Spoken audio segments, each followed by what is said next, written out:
Welcome to another edition of Talk City Greensboro, produced by GTN, featuring interviews and events happening around town. It's an easy way to stay in the know while you're on the go. Subscribe to Talk City on iTunes, Stitcher, Google Play, or SoundCloud so you can keep up with what's going on in Greensboro City government. I'm your host, Josh Johnson, and with me today, as always, Rosemary Plyben. Always glad to be here. Greenhill Center for North Carolina Art features an exhibit on water called what other than H2O. It's all about environmental stewardship, and for a Greensboro woman, it's very personal. Caroline Armijo is an artist and activist, and Linda Villarosa is a writer and journalist. Welcome to you both. Thank you. Thanks for being here. Caroline, let's start with you. Tell us about your project, the Lilies Project, and how it got started and really why it's so personal. Well, the Lilies Project started in 2018. I received a Art Place for America grant on creative placemaking, and it came out of a series of collaboration with several different groups around coal ash at Blues Creek. I have been working in the community to help get movement happening, especially after the Dan River spill in 2014. We had Appalachian Voices come in 2012 after my friend developed a brain tumor in 2010, and then I moved back to North Carolina, and my cousin got a brain tumor as well.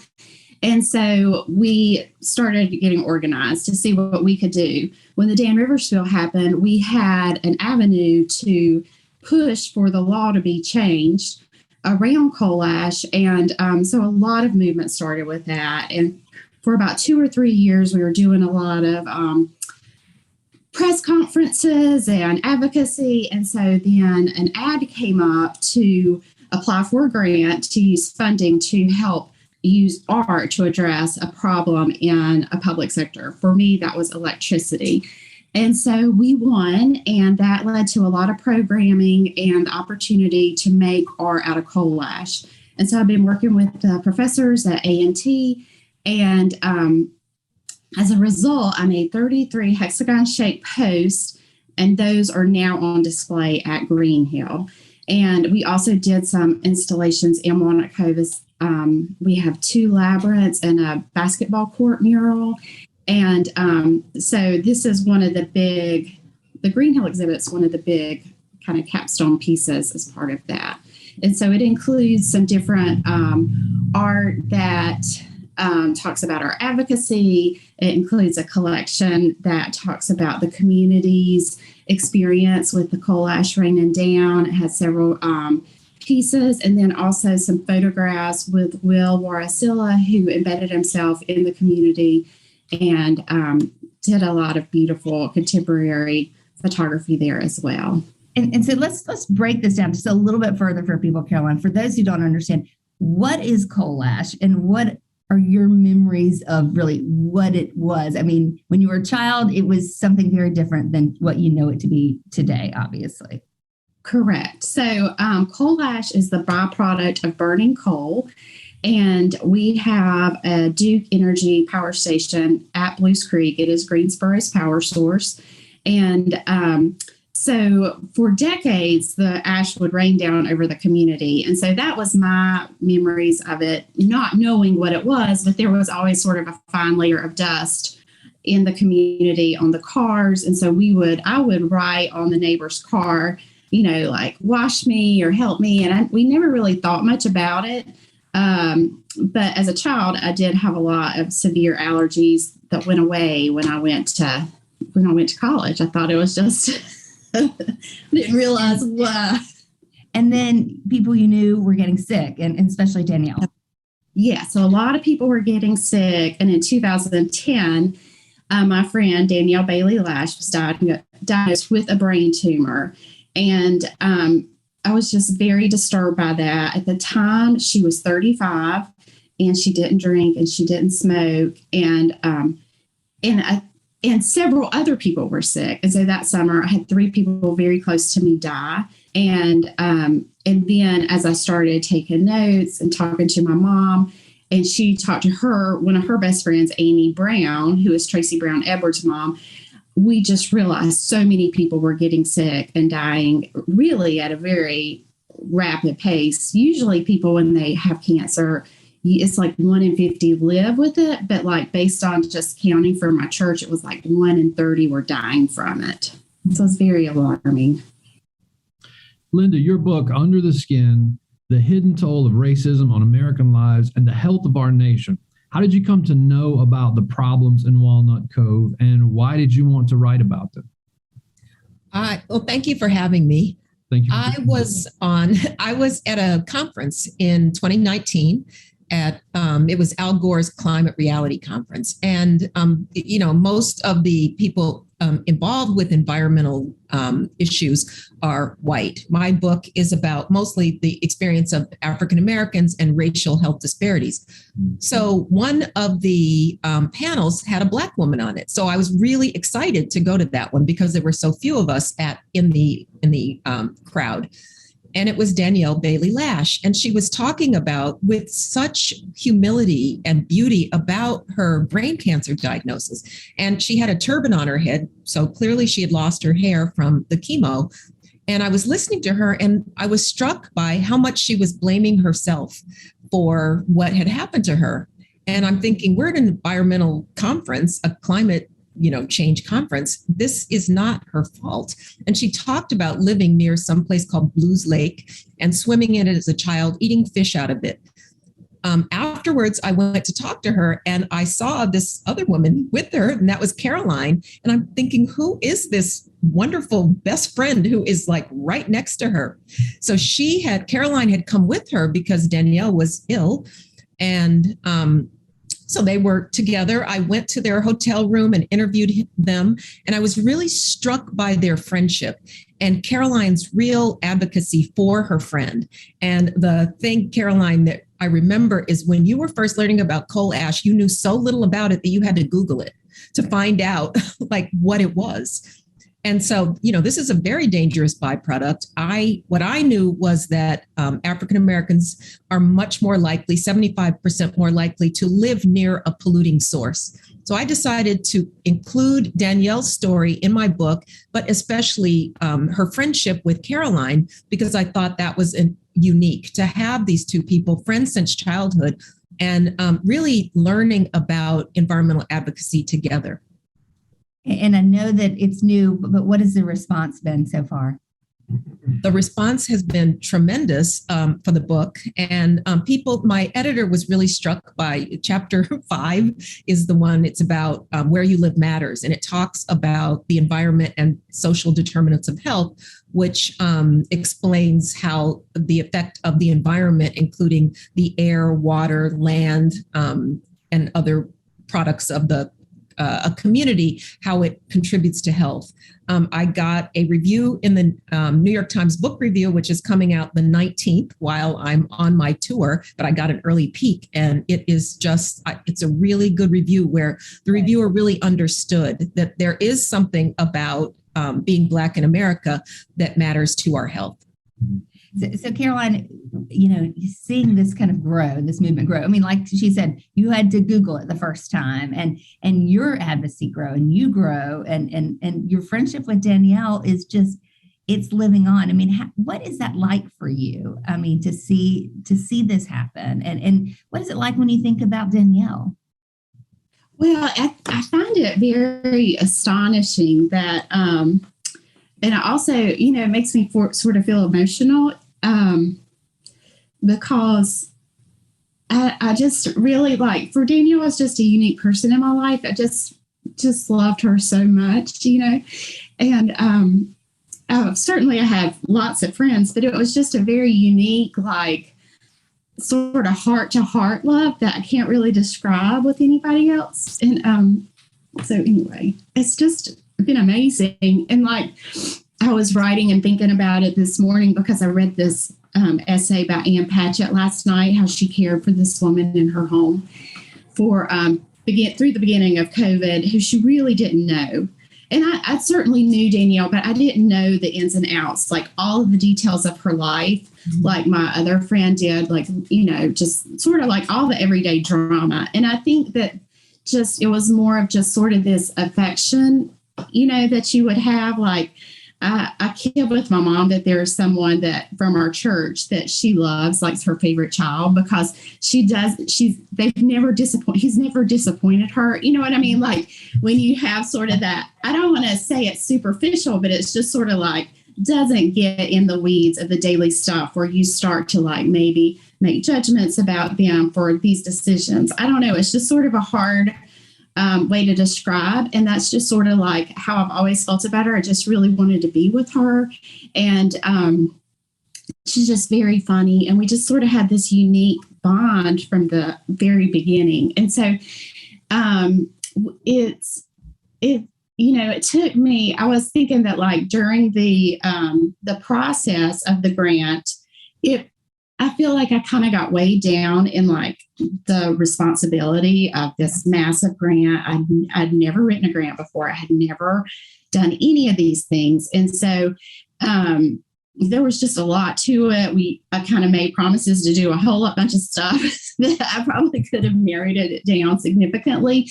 But essentially what it allowed me to do was just spend more time with her. And there was no way knowing going into that what was about to unfold. Like we completely had faith that her brain tumor was healed. And a lot of that was following her direction, that she did not like to talk about having cancer. And she truly believed she was completely healed. And so right when Reverend Barber and Al Gore came to Blues Creek on her birthday, and that just kind of fell into place. Kim Porter from NC Warren arranged that, but it was just such a huge day in our life.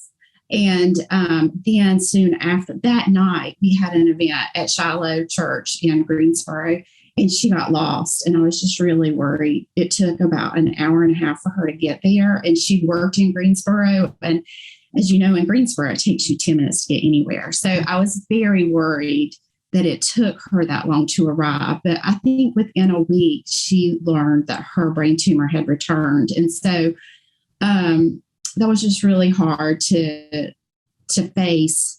And so this grant allowed me just to be with her. Like once a month, we would have meetings in Walnut Cove, and we would do art projects and kind of bring together like a unique group. It was small. And I think she loved that, just to hang out with the homeschool kids. And, yeah.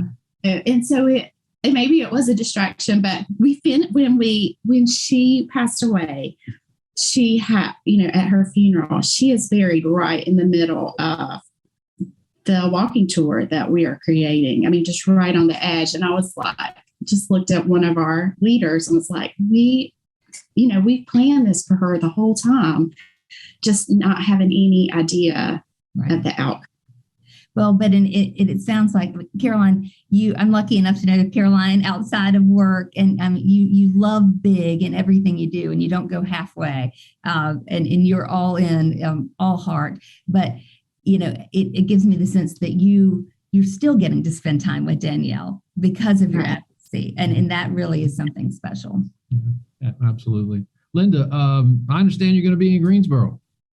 I am. And the last time I was there was after Danielle passed. I hadn't quite finished my reporting. So I came back with Caroline, and she took me to all the places where Danielle lived.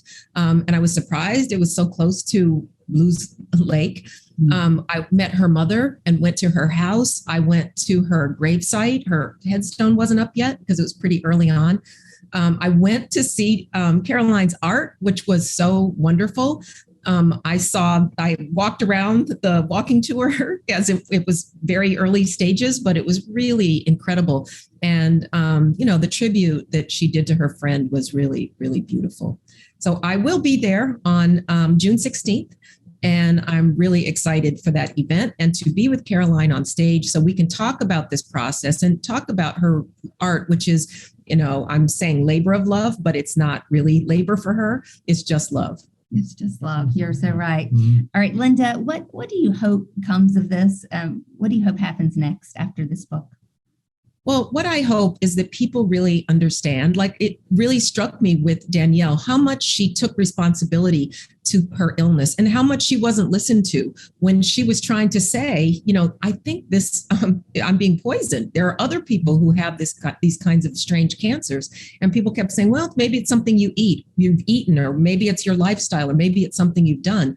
When really we have to pay attention to the effects of the environment on people's lives, especially Black and other people of color who are more likely to live near a polluting facility. So I hope that awareness arises, and to also inspire and encourage activists like Caroline and others to just keep up the work. Yeah, thank you. Caroline, what about you? What's the end game? What do you hope happens? Or what's the next part of the journey? I don't know that there is an end game, really. Well, at this point, I'm not really sure. I have been, the scientists I've been working with, they are interested in using the material for low cost housing, which doesn't mold, it doesn't burn, it doesn't attract insects. So I'm very excited about that. We have one of our activists in Walnut Cove, or she lives in King, but she's going to use the labyrinths for an NIH study related to using labyrinths as a tool for climate resiliency based on the hospice model. And so I still need to paint my pieces and put them in Walnut Cove. I'm hoping that I can find another venue to show the exhibit at Greenhill, maybe make it into a traveling exhibit, or find a permanent home in an environmental justice exhibit. And I would like to, write and share more of the stories. And I've read Linda's book this week, and it was just really heartbreaking and disturbing and but motivating at the same time. And I just could think of people that I wanted to read it as I read each chapter. And so I do think that our friendship, by having someone from the Black community and the white community come together, really is like the strength. And then with our group was the same. Our friendship reflected our group at Blues Creek, and then our statewide allegiance through Act Against Coal Ash. I think that really is the power of what happened at Blues Creek and the love that came out of Blues Creek.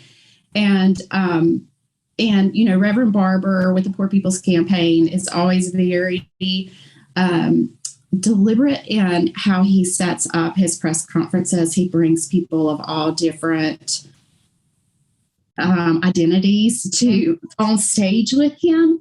And I do think that's the power of moving forward, of how we're going to address these issues that are very problematic. And racism is the underlying problem with all of that. And so I think before we really hit on this coal ash is an issue, part of the problem was that Black people and white people didn't go to church together. And so we weren't really realizing who all was sick and who all was dying. And then once we started sharing those stories, it became obvious that we were all sick and that this is a problem. So I just hope for more environmental cleanup and a shift away from our fossil fuels into a healthier future.